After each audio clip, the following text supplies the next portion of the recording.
नमस्कार विद्यार्थी मित्रांनो, ज्योत्स्ना पवार या यूट्यूब चॅनलमध्ये आपल्या सर्वांचे मनापासून स्वागत आहे. आज आपण इयत्ता 9वीच्या वर्गाची भूगोल या विषयाची द्वितीय सत्र परीक्षा प्रश्नपत्रिका संपूर्ण उत्तरांसहित अभ्यासणार आहोत.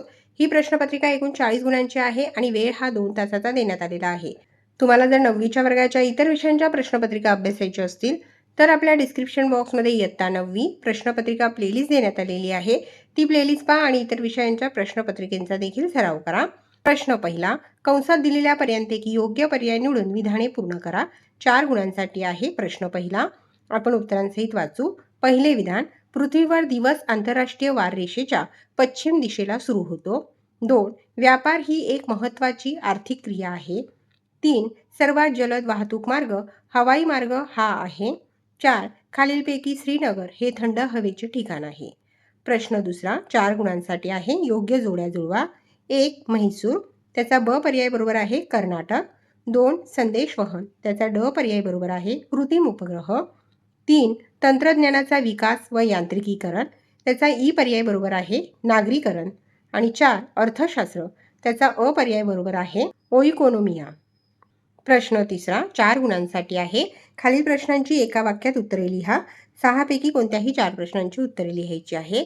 प्रश्न पहिला, अर्थव्यवस्थांचे प्रमुख प्रकार कोणते? भांडवलशाही अर्थव्यवस्था, समाजवादी अर्थव्यवस्था आणि मिश्र अर्थव्यवस्था. दुसरा प्रश्न, जागतिक प्रमाणवेळ व भारताची प्रमाणवेळ यात किती फरक आहे? उत्तर, अधिक 5 तास 30 मिनिटांचा फरक आहे. तिसरा प्रश्न, तुमच्या परिसरातील राष्ट्रीय महामार्ग कोणते? या ठिकाणी मी सिंधुदुर्गचा राष्ट्रीय महामार्ग लिहिलेला आहे. तुम्ही तुमच्या परिसरातील राष्ट्रीय महामार्ग लिहायचा आहे. चौथा प्रश्न, पर्यटन म्हणजे काय? उत्तर, आपले राहते ठिकाण सोडून वेगवेगळ्या ठिकाणी भेट देणे, आनंद मिळवणे, मनोरंजन करणे, व्यापार करणे, निवास करणे इत्यादी उद्देशांनी प्रवास केला जातो. असा प्रवास म्हणजे पर्यटन होय. पाचवा प्रश्न, ब्रिक्स या संघटनेचे मुख्यालय कोठे आहे? उत्तर, ब्रिक्स या संघटनेचे मुख्यालय चीनमधील शांघाय येथे आहे. 6वा प्रश्न, 19व्या शतकात मुंबईमध्ये कोणता उद्योग मोठ्या प्रमाणात सुरू झाला? प्रश्न चौथा अ, नकाशाचे वाचन करून विचारलेल्या प्रश्नांची उत्तरे लिहा. नकाशा आहे भारत, प्रमुख पर्यटन स्थळे. एकूण 5 प्रश्न दिलेले आहेत. त्यापैकी कोणत्याही 4 प्रश्नांची उत्तरे लिहायची आहे. प्रश्न पहिला आहे, नकाशातील कोणत्याही 2 धार्मिक स्थळांची नावे लिहा. वाराणसी, कोणार्क. दुसरा प्रश्न, नकाशातील कोणत्याही 2 ऐतिहासिक स्थळांची नावे लिहा. मुंबई, पुणे. तिसरा प्रश्न, नकाशातील थंड हवेची ठिकाणे लिहा. श्रीनगर, शिमला. 4. नकाशातील अभयारण्यांची नावे लिहा. मेळघाट, नैनिताल. आणि 5वा प्रश्न, समुद्रकिनारी असलेल्या स्थळांची नावे लिहा. मुंबई, विशाखापट्टणम, पणजी, चेन्नई. प्रश्न चौथ्यातील ब प्रश्न, पुढील प्रदेशादरम्यान होणाऱ्या व्यापाराचे वर्गीकरण करा. 4 गुणांसाठी. देशांतर्गत व्यापार महाराष्ट्र व पंजाब, लासलगाव व पुणे. आंतरराष्ट्रीय व्यापार भारत व जपान, चीन व कॅनडा. प्रश्न 5वा, भौगोलिक कारणे लिहा. 4 पैकी कोणत्याही 2 विधानांची भौगोलिक कारणे लिहायची आहे. 6 गुणांसाठी. पहिले विधान, आंतरराष्ट्रीय वाररेषा आजच्या युगात महत्त्वाची ठरत आहे. या प्रश्नाचे उत्तर अभ्यासू. काही ठिकाणी उत्तर देण्यात आले आहे.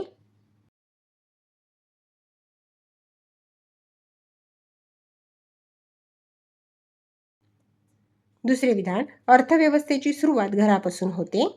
उत्तर,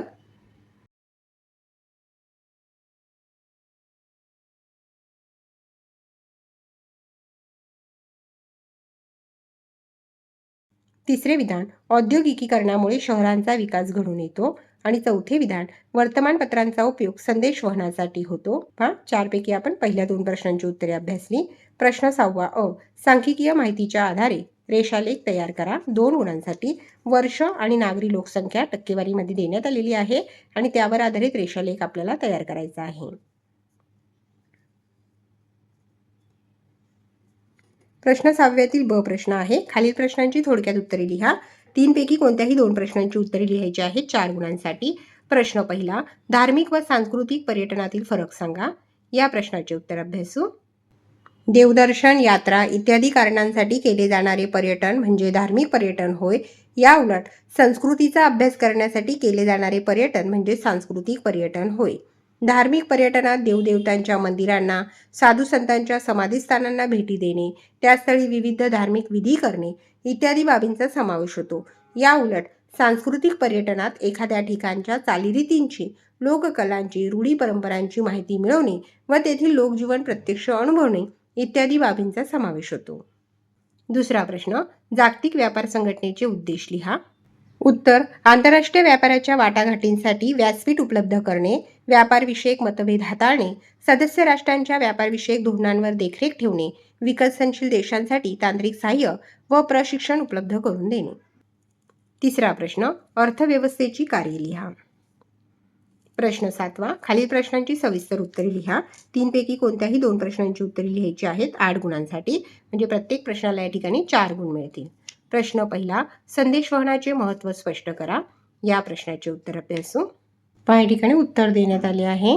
आधुनिक काळात संदेशवहन किंवा माहितीची देवाणघेवाण ही एक महत्त्वाची बाब मानली जाते. संदेशवहन ही एक महत्त्वाची पायाभूत सुविधा आहे. आजच्या आधुनिक युगात कृत्रिम उपग्रह हे संदेशवहनाचे अत्यंत महत्त्वाचे व प्रभावी साधन आहे.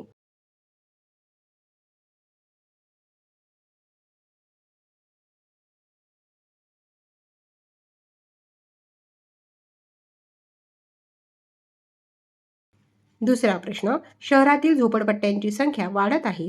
या समस्येवर उपाय सुचवा.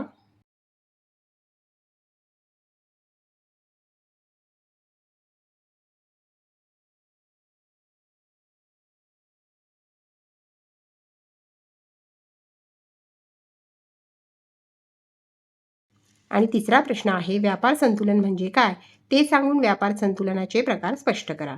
3 पैकी 2च प्रश्नांची उत्तरे लिहायची होती, म्हणून आपण पहिल्या 2 प्रश्नांची उत्तरे या ठिकाणी अभ्यासलेली आहेत.